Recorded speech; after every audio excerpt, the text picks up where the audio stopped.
அதே போல தான் எங்களுடைய புத்தளம் அருவக்காட்டு பிரச்சனை. இது சம்பந்தமாக நான் இங்கு சொல்லி ஆக வேண்டும். நாங்கள் எல்லாம் அகதிகளாக வந்த பொழுது 1 லட்சம் முஸ்லீம்கள் வெறுங்கையோடு வந்த பொழுது எங்களை வரவேற்றவர்கள் புத்தளத்து மக்கள்.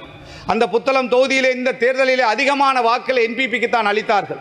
அங்கு போட்டி போட்ட என்பிபி உறுப்பினர் அதிகமானவர்கள் எம்பியாக வருவதற்கு அந்த புத்தளம் தொகுதி மக்களுடைய வாக்கு பிரயோசமானது.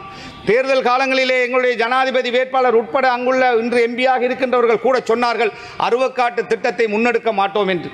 அதை ஏற்கனவே இருந்த அமைச்சர்கள் முன்னெடுத்த பொழுது நாங்கள் அரசாங்கத்தில் இருந்து கொண்டு அதை எதிர்த்தவர்கள். அதற்கு எதிராக இந்த பாராளுமன்றத்திலும் அமைச்சரவையிலும் குரல் கொடுத்தவர்கள்.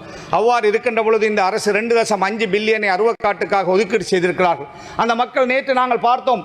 மாநகர சபையில் இருக்கின்ற உங்களுடைய கட்சி உறுப்பினர்கள் கூட அதே போல எங்களுடைய கட்சி உறுப்பினர்கள் எல்லோருமாக ரோட்டிலே வந்து ஆர்ப்பாட்டம் செய்கின்ற ஒரு நிலையை நாங்கள் பார்க்கிறோம்.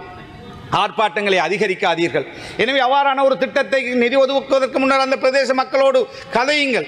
அங்கே இருக்கின்ற ஃபாதர் மௌலைமார் அவர்கள் நீண்ட காலமாக பௌத்த மதகுருமார் நீண்ட காலமான போராட்டங்களை முன்னெடுத்தவர்கள். எனவே தயவு செய்து அந்த திட்டத்தை நிறுத்தி அந்த மக்களோடு பேசி அந்த திட்டத்தை அந்த பகுதியிலிருந்து மாற்றுங்கள். அந்த பகுதிக்கு அதை கொண்டு வராதீர்கள். அதற்காக ஒதுக்கப்பட்ட நிதியை வேறு திட்டங்களுக்கு மாற்றுங்கள். புத்தளம் ஆஸ்பத்திரி அது சம்பந்தமாக உதவி செய்வதாக சொன்னார்கள். எதுவுமே நடக்கவில்லை. அந்த பிரதேசத்தில்